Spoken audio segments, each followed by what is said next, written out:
Kolkata station থেকে Kolkata Ahmedabad express এই train ধরে এবার আমার যাত্রা শুরু হলো মধ্যপ্রদেশের উদ্দেশ্যে। দিনটা ছিল 2024 সালের 21শে ডিসেম্বর।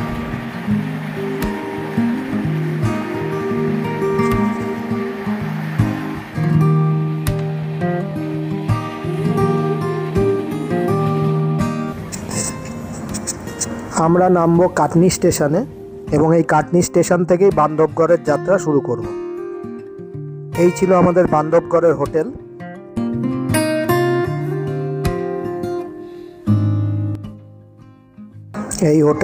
এই হোটেলেরই দোতলার ঘরটায় আমরা ছিলাম।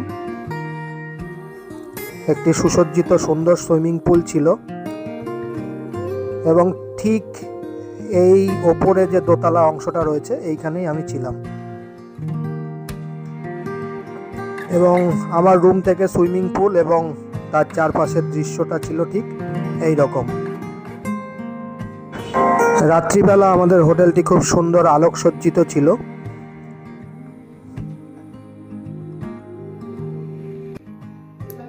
বান্ধবগড় হোটেলের রুম, এটা আমার রুম।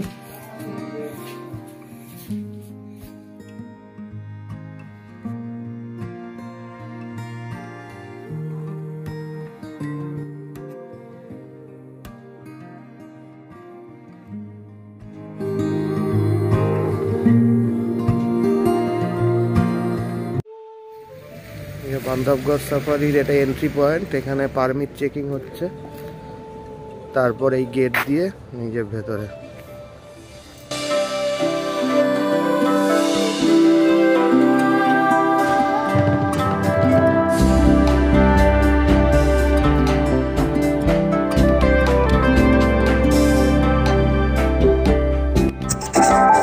বান্ধবগড় সাফারি গেট দিয়ে প্রবেশ করার পরই প্রথম যেটা দেখতে পেয়েছিলাম এই হাতিটিকে, কিন্তু আমাদের গাইড বলল এটি পালতু হাতি, অর্থাৎ গৃহপালিত। আমাদের গাড়ি চলেছে সাফারির আরো ভেতরের দিকে।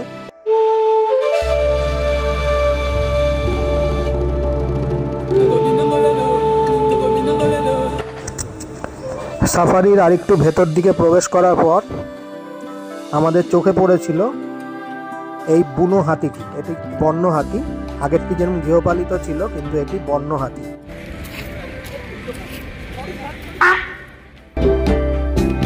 এরপরে আমরা লক্ষ্য করেছিলাম একটি বড় সাইজের সাম্বার ডিয়ার, অর্থাৎ যেটাকে বাংলায় বলে সাম্বার হরিণ।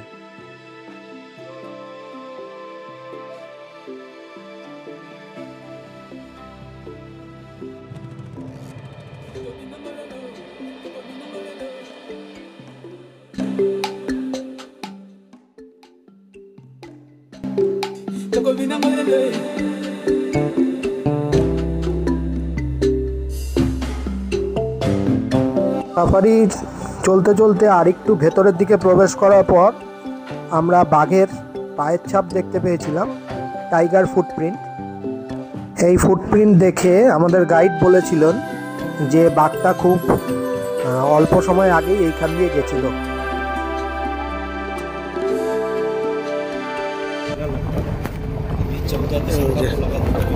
এটা বান্ধবগড় পাহাড়।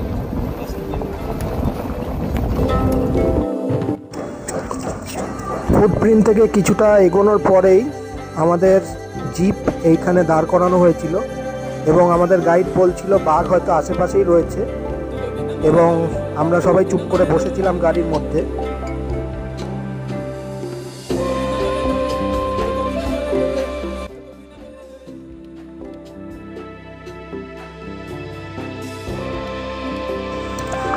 বান্ধবগড় সাফারি ফরেস্টের আরেকটু ভেতর দিকে যাওয়ার পর আমরা এই পাহাড়ের গুহাগুলো দেখেছিলাম এবং আমাদের গাইড বলেছিলেন যে এখানে আগেকার দিনের রাজারা এটাকে জেল হিসাবে ব্যবহার করত এবং যুদ্ধবন্দীদের এখানে রাখা হতো।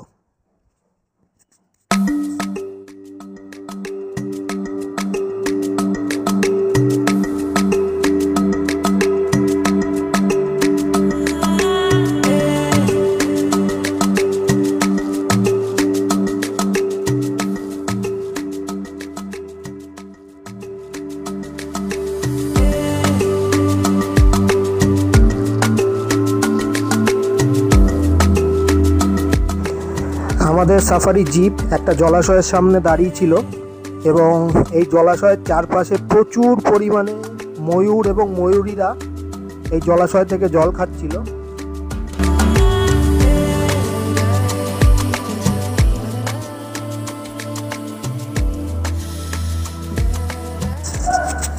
টাইগার সাফারিতে আসলে সবারই যেটা মনোকামনা থাকে বা মনোবাসনা থাকে যে বাঘের দর্শন পাওয়া, কিন্তু একটা জিনিস আমাদের বুঝতে হবে যে এই বান্ধবগড় সাফারির এই বনাঞ্চলের এরিয়াটা প্রচুর মাইল কিলোমিটার বিস্তীর্ণ এবং এখানে যা বাঘ রয়েছে সেগুলো হচ্ছে মানে প্রচুর দূরে ছড়িয়ে ছিটিয়ে থাকে।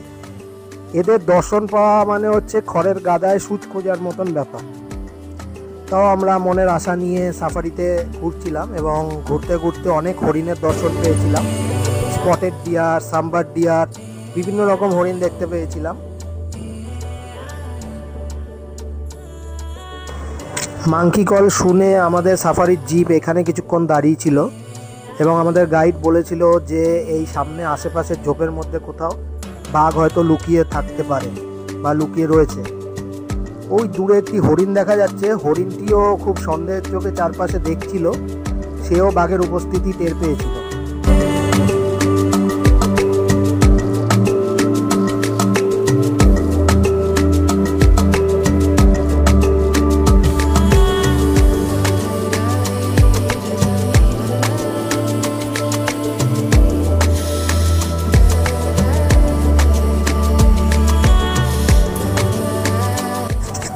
আমার সাফারি আসার প্রধান উদ্দেশ্য হলো যে কংক্রিটের জঙ্গল থেকে বেরিয়ে প্রাকৃতিক জঙ্গলে প্রবেশ করে বুক ভরে শ্বাস নেওয়া।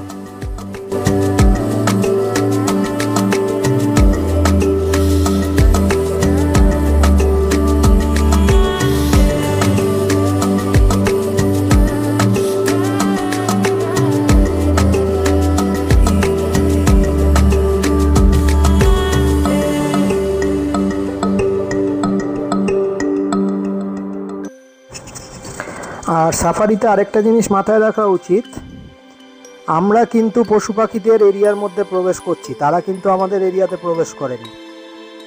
একটা উদাহরণ দিলে বোঝা যাবে। ধরুন আপনি আপনার বেডরুমে, ড্রয়িং রুমে, ডাইনিং রুমে বসে চিল করছেন, এমন সময় কেউ না বলে আপনার রুমের মধ্যে ঢুকে এসে চিৎকার চেঁচামেচি হই হল্লা শুরু করলো, তখন আপনার যেরকম মনে হবে ঠিক পশু পাখিদেরও ঠিক সেই রকম একই অনুভূতি হয়। কাজেই আমাদের বুঝতে হবে যে জঙ্গলে বা সাফারিতে আসলেই যে পশু পাখিরা সবসময় আমাদের সামনে পোজ দেবে সেরকম নয় ব্যাপারটা। যদি আমরা পশু পাখির দেখা পেয়ে যাই সেটা আমাদের কাছে উপরই পাওনা।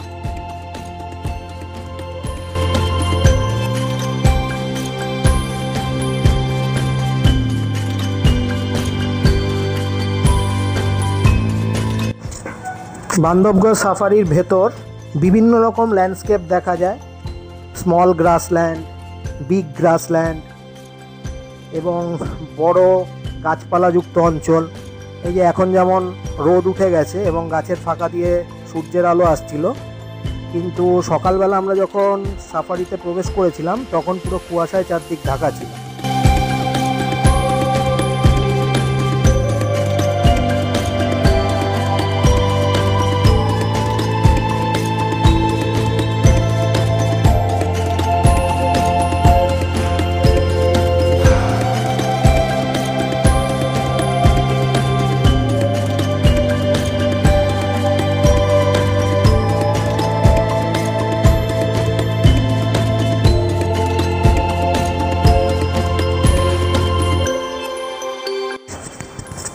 এখনও বাঘের দর্শন পাওয়া যায়নি, দেখা যাক আগে কি হয়। তবে এই সাফারিটা আমি ভালোই এনজয় করছিলাম, সুন্দর মনোরম পরিবেশ ছিল।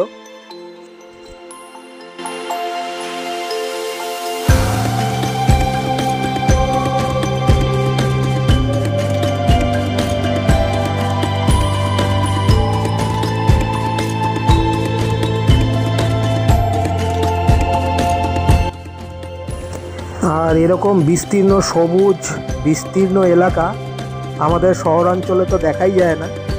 কাজেই এই জিনিসগুলো আমার কাছে খুবই একটা আকর্ষণীয় জিনিস মনে হয়েছে।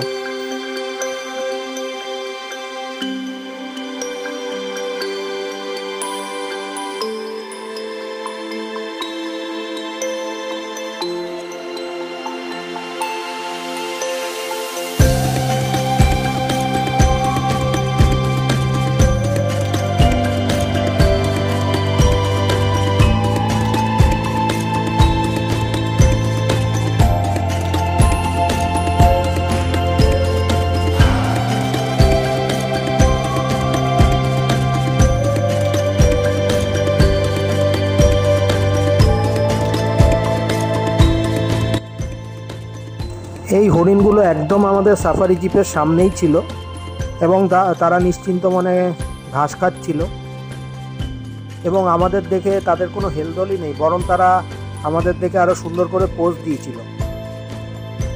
আসলে তারা জানে যে তাদের বিপদ কাদের থেকে।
সাফারি করতে করতে সাফারির ঠিক মাঝখানে আমরা এই জায়গাটায় এসেছিলাম। এইখানে হচ্ছে ব্রেকফাস্ট পয়েন্ট। এখানে সবাই ব্রেকফাস্ট করতে আসে, টয়লেট করতে আসে এবং এখানে কিছু খাবারের দোকান, জামা কাপড়ের দোকান এইসব ছিল।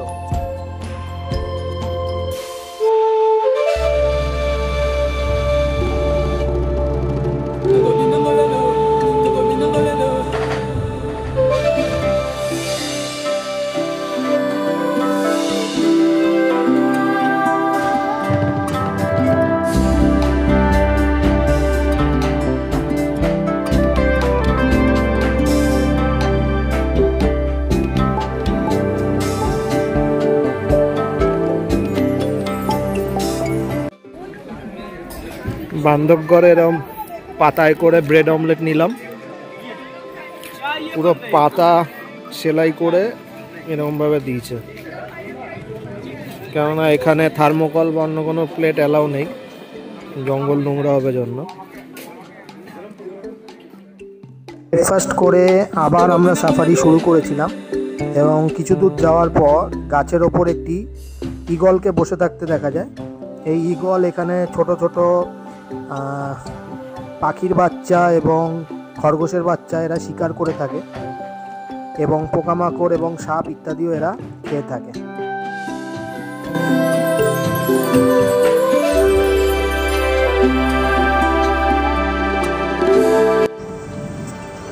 এটি একটি মেল স্পটেড ডিয়ার।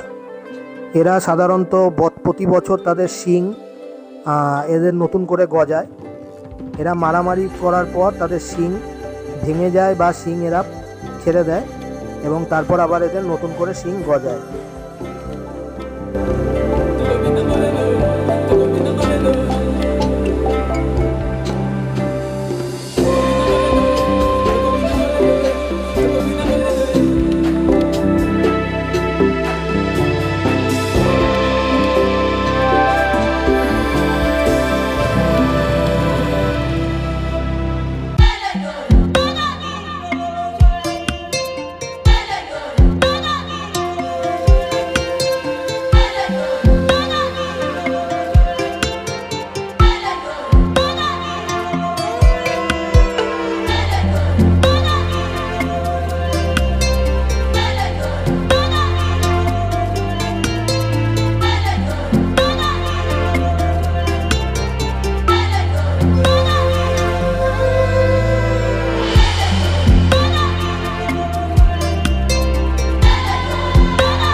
পাহাড়ের মধ্যে এই ছোট ছোট যে গুহার মতো অংশগুলো দেখা যাচ্ছে, এগুলো হচ্ছে আস্তাবল।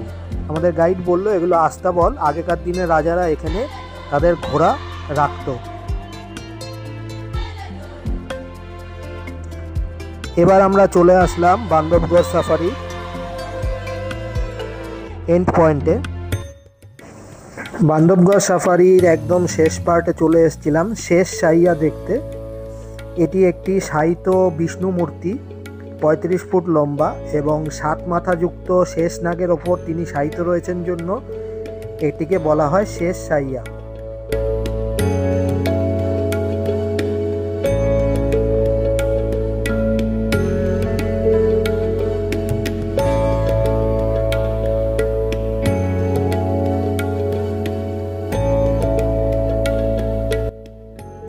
এই হচ্ছে সেই 35 ফুট লম্বা শায়িত বিষ্ণু মূর্তি, শেষনাগের ওপর শায়িত রয়েছেন। এত অবধি যদি ভিডিওটি দেখে থাকেন এবং যদি ভিডিওটি আপনাদের পছন্দ হয় তাহলে লাইক, শেয়ার এবং সাবস্ক্রাইব করতে ভুলবেন না। চ্যানেলের নাম হচ্ছে ট্র্যাভেল ফ্রিক জয়।